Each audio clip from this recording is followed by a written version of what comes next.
ছাব্বিশে পশ্চিমবঙ্গে বিজেপি সরকার আসবে, শিলচরে দাবি করলেন কেন্দ্রীয় মন্ত্রী সুকান্ত মজুমদার। ছাব্বিশে পশ্চিমবঙ্গে বিজেপি সরকার আসবে। গতকাল শিলচরে জেলা বিজেপি কার্যালয়ে এক সাংবাদিক সম্মেলনে এমন দাবি করেন কেন্দ্রীয় উত্তর পূর্ব উন্নয়ন মন্ত্রী তথা পশ্চিমবঙ্গ বিজেপি সভাপতি সুকান্ত মজুমদার। এদিন তিনি কেন্দ্রের মোদী সরকারের বিভিন্ন সাফল্যের খতিয়ান তুলে ধরেন। বিজেপি সরকারের আমলে বরাক উপত্যকার যোগাযোগ ব্যবস্থার উন্নয়নের খতিয়ান তুলে ধরেন তিনি। Bureau report, Barak vision. বাঙালিরা বরাবর ছোটবেলা থেকে বলে এসেছি যে বাণিজ্যের মধ্যে লক্ষ্মী বাস করে।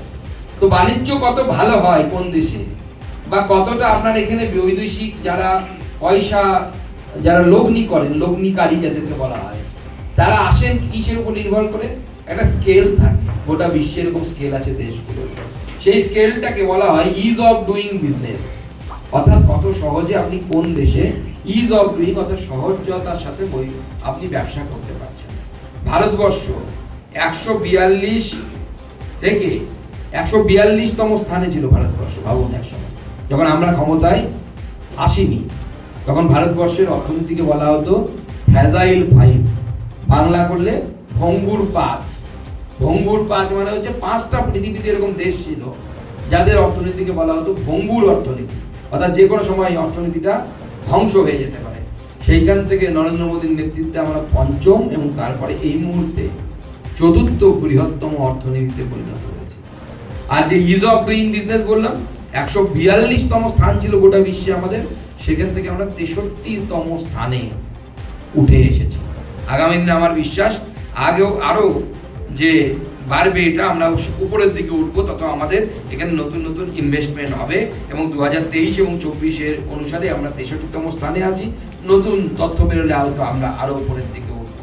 এবং সেখানে যে ভারতবর্ষে এই আমাদের সময়ে প্রায় 1.8 লক্ষ নতুন কোম্পানি তারা রেজিস্টার করেছে কোম্পানি এমএসএমইতে, এবং এমার্জেন্সি ক্রেডিট আমাদের সরকারের মাধ্যমে 2.39 লক্ষ কোটি টাকা আমরা তাদেরকে এমার্জেন্সি ক্রেডিট দিয়েছি। আমাদের সরকার ব্যবসাকে বাইরে সামনের দিকে এগিয়ে নিয়ে যাওয়ার জন্য আমরা সেটার ব্যবস্থা করছি।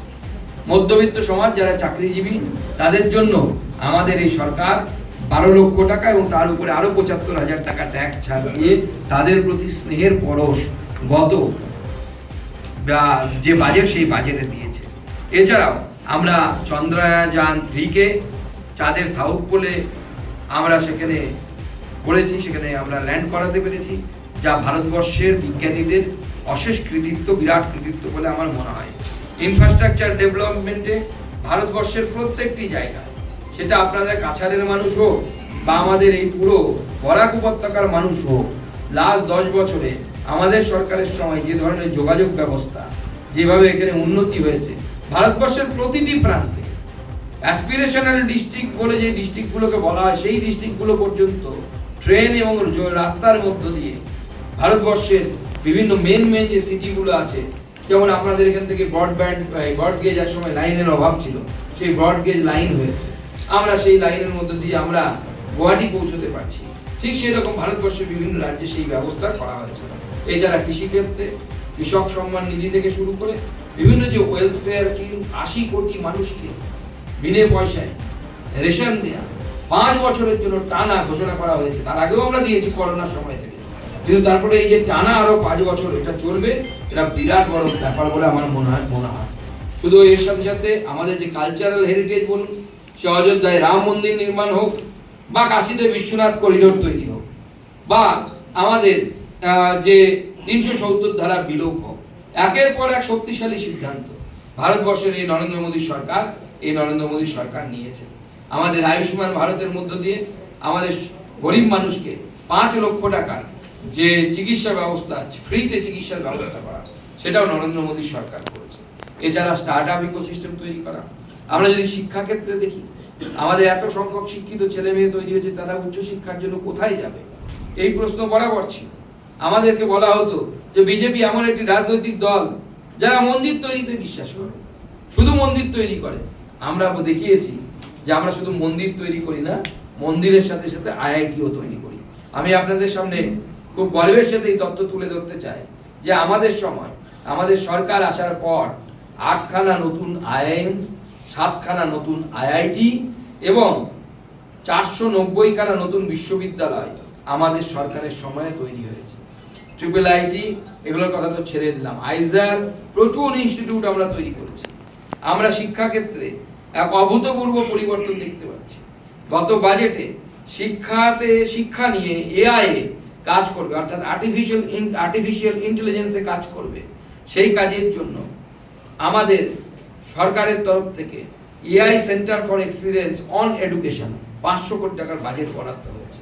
এরকম এর আগে বিভিন্ন ক্ষেত্রে আরবান ডেভেলপমেন্টের ডিজাইনিং এর জন্য হোক, এগ্রিকালচারের জন্য হোক, এআই সেন্টার সরকার খুলেছে এবং তার প্রতিফলন আমরা খুব অদূর ভবিষ্যতে দেখতে পাবো।